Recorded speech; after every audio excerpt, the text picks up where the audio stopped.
Good morning from Metro Manila, the Philippines, Southeastern Asia.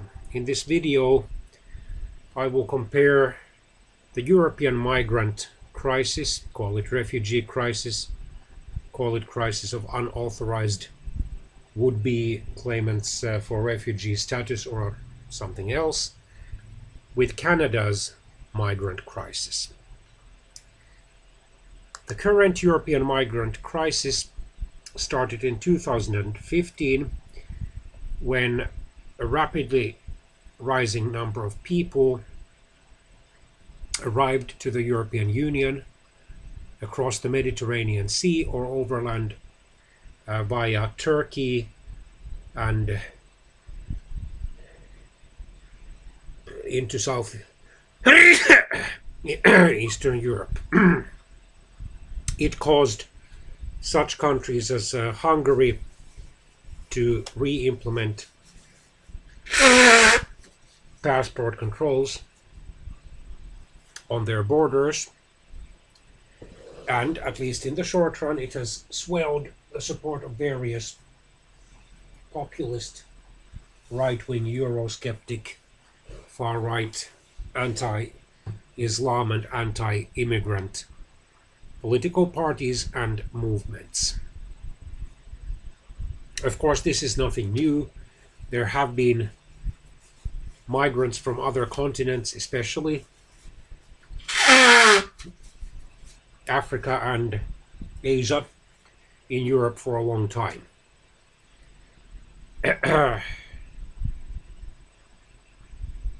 Immigrants from outside Europe include asylum seekers and economic migrants. In some cases, immigration has been a cover for hostile agents, including Islamic State militants disguised as refugees or migrants, and that is one of the reasons why a significant, probably rising number of ordinary Europeans believe that there should be much tighter border security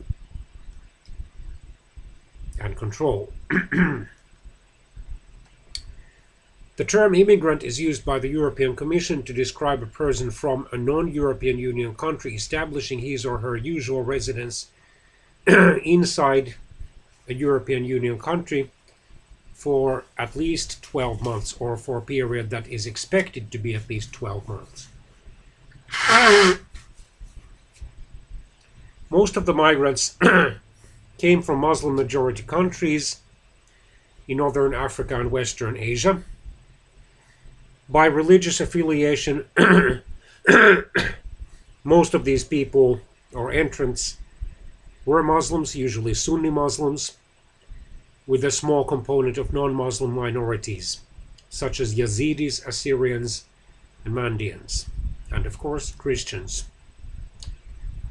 According to the United Nations High Commissioner for Refugees, the top three nationalities of entrants of the over 1 million Mediterranean Sea arrivals between January 2015 and March 2016 were Syrian, over 46%, Afghan, over 20%, and Iraqi, over 9%. Of the immigrants who arrived to Europe by sea in 2015, 58% were males over 18 years of age, 17% were females over 18, and the remaining 25% were under 18. Though the migrant crisis is mostly discussed in Europe, the top 10 countries with the most refugees are Asian and African countries. Jordan, Turkey, and Pakistan are the top three biggest migrant destinations, while Lebanon, Iran, Ethiopia, Kenya, Uganda, the Democratic Republic of Congo, and Chad are the rest of the countries in the top 10 of the list. 6 out of the top 10 countries with the most refugees are Muslim majority countries.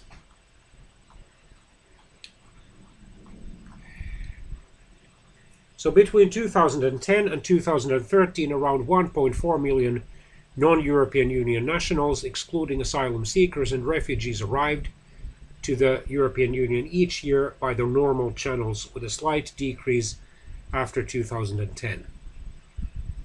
the number of sea arrivals to Italy from Libya surged up in 2014. Then several European Union governments refused to fund the Italian-run rescue Operation Mare Nostrum, or Our Sea. Then it was replaced by Frontex's Operation Triton in November 2014. From January to June 2015, Greece overtook Italy in the number of arrivals, becoming, in the summer of 2015, the starting point of a flow of refugees and migrants moving through Balkan countries to Northern European countries, or even central ones, mainly Germany and Sweden.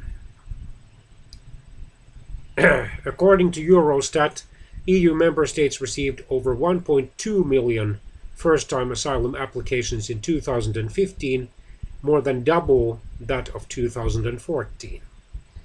Germany, Hungary, Sweden, and Austria received around two-thirds of the European Union's asylum applications in 2015, with Hungary, Sweden, and Austria being the top recipients of asylum applications per capita. Over 1 million migrants crossed the Mediterranean Sea in 2015, but this number sharply dropped to 364,000 in 2016. And it dropped further in 2017. In June 1985, the Schengen Agreement was made, and 26 European countries, including 22 of the European Union member states, joined together to form an area where border checks on internal Schengen borders between member states are abolished, and instead checks are restricted to the external Schengen borders, and countries with external borders are obligated to enforce border control regulations. The Dublin regulation determines the European Union member state responsible to examine an asylum application to prevent asylum applicants in the European Union from asylum shopping, where applicants send their applications for asylum to numerous European Union member states to get the best deal, instead of just having safety countries or asylum orbiting where no member state takes responsibility for an asylum seeker. By default, when no family reasons or humanitarian grounds are present, the first member state that an asylum seeker entered and in which they have been fingerprinted is responsible. If the asylum seeker then moves to another member state, they can be transferred back to the member state that they first entered. In 2016, the Commission to the European Parliament and Council addressed inherent weaknesses in the common European asylum system and proposed reforms for the Dublin regulation. When absorption capacity in a member state exceeds 150% of its reference share, determined by the member state's GDP and population size,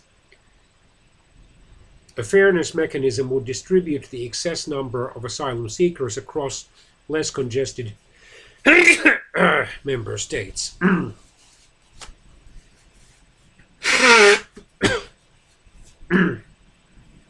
If a member state refuses to accept the asylum seekers, it would contribute $250,000 per application as a solidarity contribution. Members of the European Parliament have discussed formally these reforms since they were proposed in 2016, and they were included in a meeting on the third reform of the Common European Asylum System up for the challenge in 2017. Article 26 of the Schengen Convention says that carriers which transport people into the Schengen area shall, if they transport people who are refused entry into the Schengen area, be responsible to pay for the return of the refused people and pay penalties. In 2014, a total of 33 million people, or 7% of the total population of the 28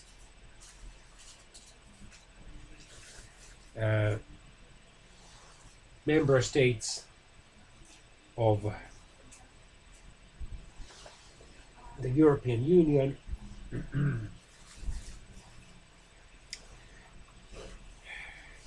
were born outside the European Union. And we have to note that by December the 31st, 2020, according to the official schedule, Britain will leave the European Union. And that will then decrease the number of people living in the European Union by over 60 million people. By comparison, the foreign-born population is 7.7% in Russia, 13% in the United States, 20% in Canada, 27% in Australia, and 1.63% in Japan. Before 2014, the peak years of the number of asylum applications in the European Union had been 1992, 2001, and 2013, with 672,000, 424,000, and 431,000 respectively. In 2014, a total of 626,000 asylum applications were received by the European Union. According to the United Nations High Commissioner on Refugees, or Refugee Agency, the European Union countries with the biggest numbers of recognized refugees at the end of 2014 were, to round the figures to the nearest 1,000, France with 252,000, Germany with 217,000, Sweden with 142,000, and Britain 117,000. No European state was among the top 10 refugee hosting countries in the world. Before 2014, the number of illegal border crossings detected by Frontex at the external borders of the European Union had peaked in 2011 with about 141,000 crossings, sea and land combined. This, of course, is a part of the global refugee crisis. According to the United Nations High Commissioner on Refugees, the number of forcibly displaced people, in other words, people who would like to stay in their countries of birth or origin, but are forced because of war or other forms of military unrest or personal threat to their lives, health, safety, and so forth, to flee, reached 59.5 million at the end of 2014, the highest level since the Second World War, with a 40% increase taking place since 2011. 19.5 million of these 59.5 million people were refugees, including 5.1 million Palestinian refugees under the United Nations Relief and Works Agency's mandate, and 1.8 million were asylum seekers. The rest were persons displaced within their own countries, internally displaced persons.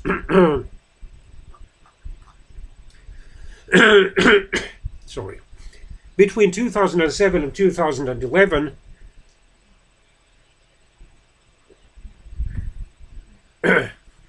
many migrants from Western Asia, Northern Africa, and the rest of Africa crossed between Turkey and Greece, leading Greece and the European Border Protection Agency Frontex to upgrade border controls.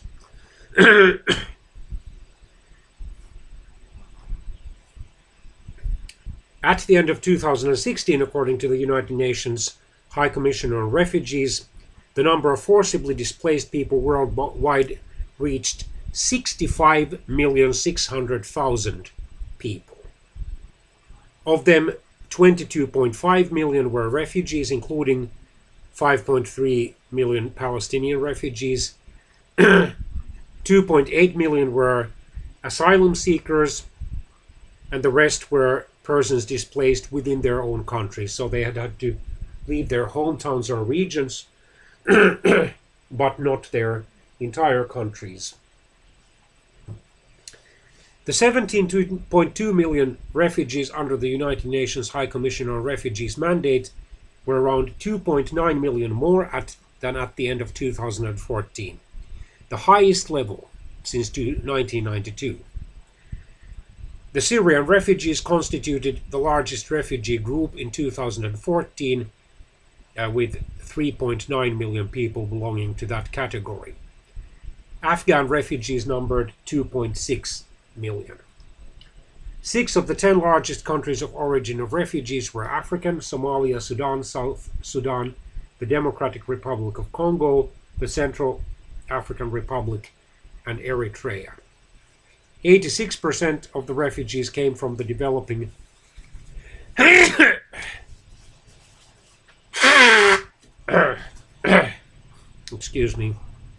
countries, with the least developed countries providing asylum to 25% of refugees worldwide. In 2017, 55% of refugees worldwide came from three countries: South Sudan, Afghanistan, and Syria. Of all displaced people, 17%, or about 1/6, are being hosted in Europe. As of April 2018, over 15,000 refugees have successfully arrived to Europe's coasts via sea within the first few months of the year alone. There were an estimated 500 people who had died attempting the crossing in 2018 alone. 2015 was the peak year of arrivals by sea, with 1.02 million people arriving by that route. Since then, the influx has steadily decreased. Since 2011, Syria has been afflicted with a civil war that is still ongoing, despite President Bashar al-Assad's claims that he's winning the civil war. And no wonder that Syria tops the list of countries from which refugees and would-be refugees arrive to Europe. Afghan refugees comprise the second largest refugee population in the world. That country too has been torn by unrest ever since the Soviet Union started its invasion to prop up the then communist government of Afghanistan in December 1979. For long, economic migration has been a global issue. So people seek higher living conditions or standards and greater work opportunities. Unfortunately, the Islamic State infiltrates the group of those people who truly are honest would-be refugees.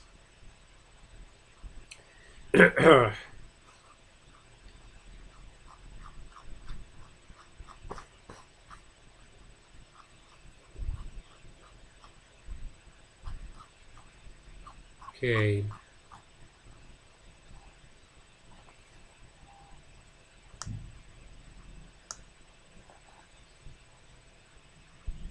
The number of first-time asylum applicants in the entire European Union was about 259,000 in 2010. It increased rapidly to about 1,323,000 in 2015, but has then fallen. In 2017, it was only about 706,000 people.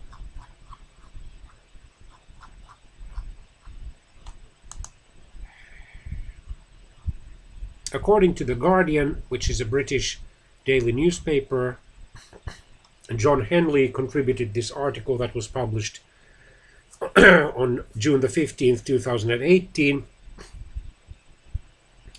3 years after Europe's biggest influx of migrants and refugees since the Second World War, tensions between European Union member states over how to handle irregular immigration from outside the bloc, mainly from the Middle East and Africa, are rising again.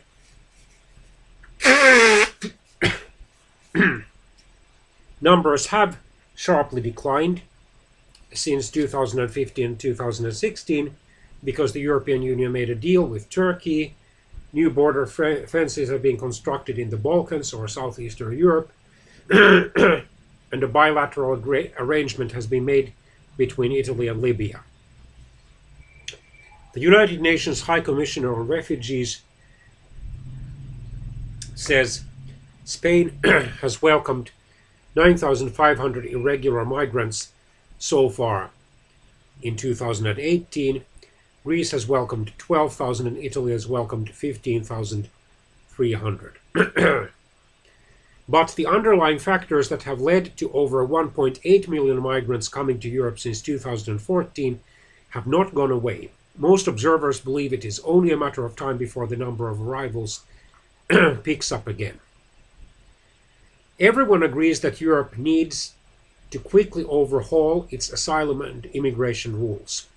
At present, Italy and Greece take most of the strain because of their geographical position on the northern shore of the Mediterranean Sea, and Greece also being a neighbor of a Western Asian country, Turkey, which is used as one of the passing through countries.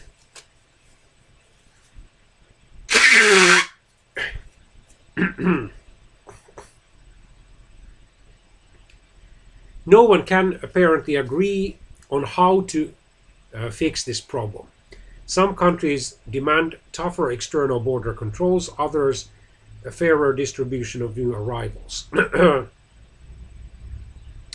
Any solution will have to somehow balance the concerns of the frontline southern European states with those of the wealthier central and northern European states, but also deal with the flat refusal of hardline Central and Eastern European governments such as Hungary and Poland to be pushed into accepting any migrants at all. The wider political context, of course, is that right-wing populist and similar political parties and movements are becoming more popular throughout Europe.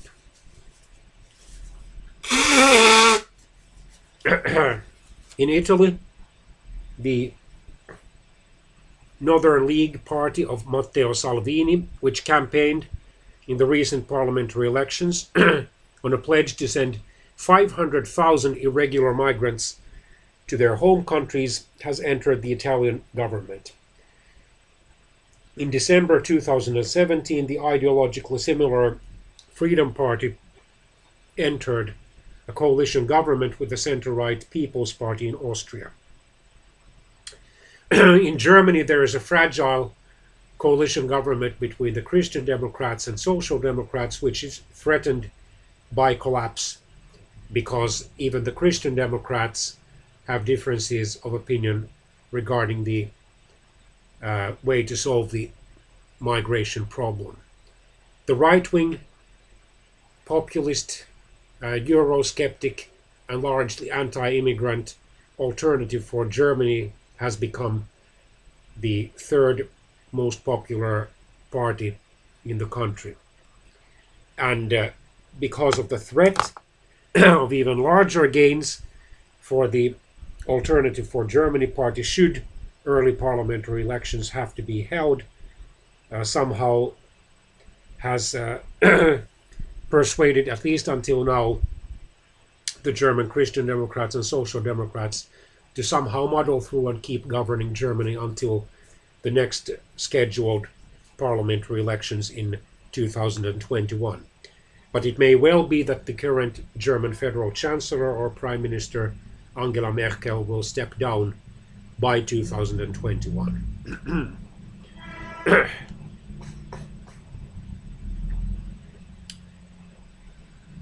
Minister Salvini barred a migrant rescue ship that carried over 620 people from entering any Italian port. Malta enacted a similar ban. The Aquarius is or was heading, as of the writing of this article, for Spain, welcomed by the newly formed government of the center-left Prime Minister Pedro Sanchez. The liberal French President Emmanuel Macron called Italy's move cynical and irresponsible, prompting a major diplomatic dispute between the two countries. And around the same time started that German government crisis, which then was resolved in some way, at least for the time being, by early July 2018, with the Interior Minister Horst Seehofer, who also leads the more conservative sister party of Christian Democrats, the Christian Social Union in Bavaria. He has been demanding the right to return migrants away at Germany's borders. Federal Chancellor or Prime Minister Merkel has opposed this proposal because she wants a Europe-wide solution. Austria, Italy, and Germany are exploring proposals for an axis of the willing against illegal immigration. France is also talking to Italy about joint initiatives. The German Federal Chancellor has said solving the question is a litmus test for Europe's cohesion and future that will demand a strong collective response. Spain has warned that one of the European Union's core principles, freedom of movement, is at risk. Then, similar article also from The Guardian. EU migration crisis, what are the key issues? European nations are meeting in an effort to solve the deepening political crisis. What will they be talking about? Contributed also by John Henley and published on June the 27th, 2018. That week, the European Union held a summit on how to handle the irregular immigration.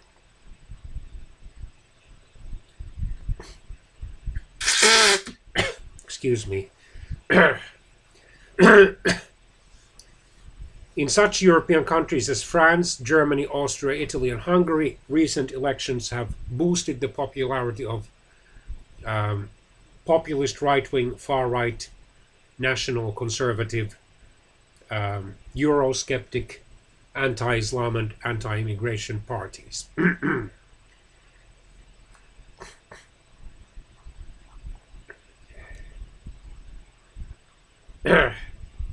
Of the key players, Germany is seeking accords, particularly with Italy, allowing it to send migrants back in line with the European Union's Dublin principle that asylum seekers should stay in the first state where they landed. Italy, however, wants to sever the link between the concept of a first country of arrival and a responsibility to process asylum claims. It has also said that all European Union countries should accept a share of refugees and economic migrants or see their European Union funding cut. The Visegrad Four, Hungary, Poland, Czech Republic, and Slovakia in Eastern and Central Europe, Hungary also being in Southeastern Europe, which have refused to take in asylum seekers under any European Union plan and want no more discussion of such schemes. Austria holds the European Union's rotating presidency from July to December 2018,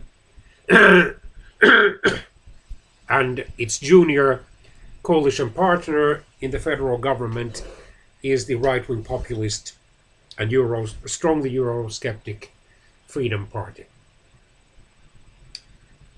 France and Spain broadly back Angela Merkel's quest for an EU-wide, or at least a multilateral and European approach based on solidarity and responsibility.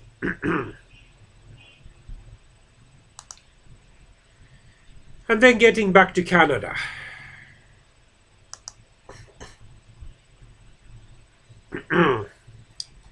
This article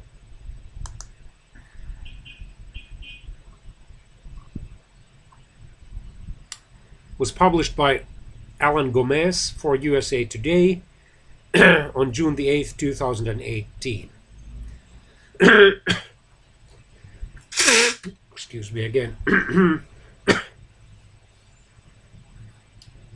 Randy Boissonnault, a Liberal member of the Canadian Parliament and a special advisor to the Canadian Prime Minister Justin Trudeau, visited South Florida that week, during the week when this article was written, to try to educate would-be immigrants about the limitations of the Canadian immigration system, which so far has been more generous than the US immigration system, although Canada has, since approximately the mid-1990s, gradually limited the number of immigrants and refugees who can come there.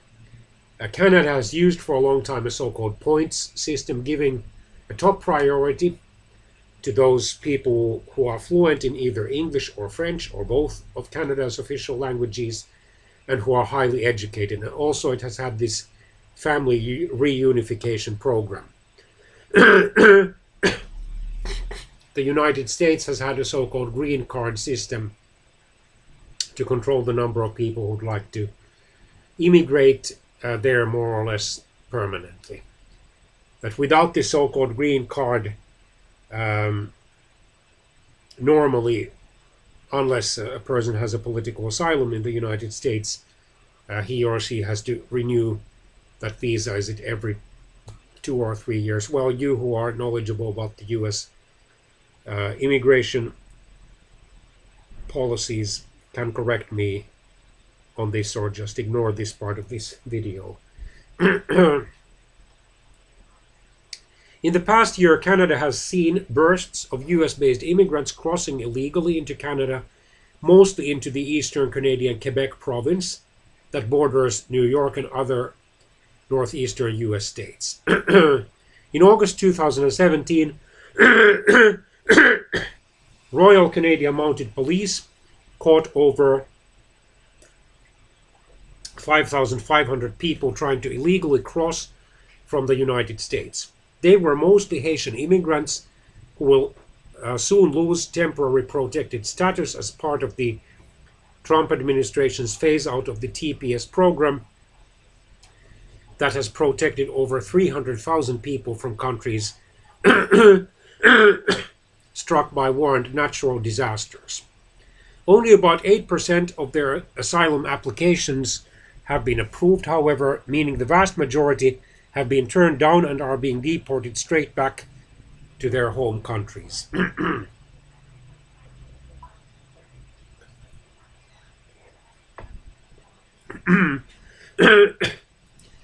Member of Parliament Boissonnault said from the Canadian consulate in Miami, "People seem to think that if they cross the border, there is this land of milk and honey on the other side. What we want is for people to have the right information. We want them to do the right thing for their families." In the summer of 2017, the Canadians started conducting their visits to the US when they first saw their illegal immigration numbers going up.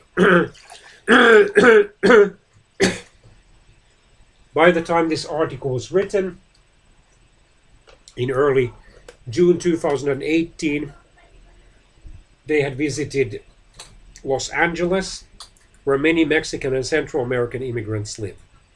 And they had several times visited the Little Haiti neighborhood of Miami. So on the week during which this article was written, Mr. Boissonnault met groups that work with a variety of immigrants in southern Florida. He even appeared on Radio Caracol, a Spanish language station, to explain the realities of immigration using his best Spanish. Ms. Olga Radchenko, Director of Parliamentary Affairs for Canada's Minister of Immigration, Refugees and Citizenship, said officials in their 12 consulates around the United States have been trying to deliver the same message. And by summer 2018, the Miami consulate will have a new full-time officer whose responsibilities will include outreach to communities most likely to try to illegally enter Canada. Canadians are broadly supportive of immigration, said Ms. Radchenko, but Canadians truly believe in order and well-managed immigration. Part of the reason many immigrants try their luck in Canada is the way the country has responded to the global refugee crisis. The country has been increasing the total number of immigrants it admits each year. It's on pace to accept 310,000 permanent residents in 2018, with a total of increasing the annual total to 340,000 by 2020.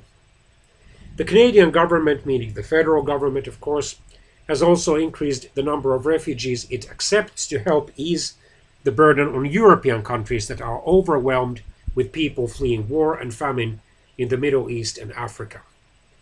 Canada is planning to accept about 43,000 refugees in 2018, increasing that to nearly 49,000 by 2020. Meanwhile, the Trump administration has been trying to limit legal migration and has at times completely halted the refugee program in the name of national security. The administration is pushing legislation to reduce the number of legal immigrants admitted to Canada, and it set a limit of 45,000 refugees for 2018, the lowest number since the US Congress passed the Refugee Act in 1980. The administration may not even reach that number. As of the first week of June, it had only approved under 15,000 refugees, with under 4 months left in the fiscal year.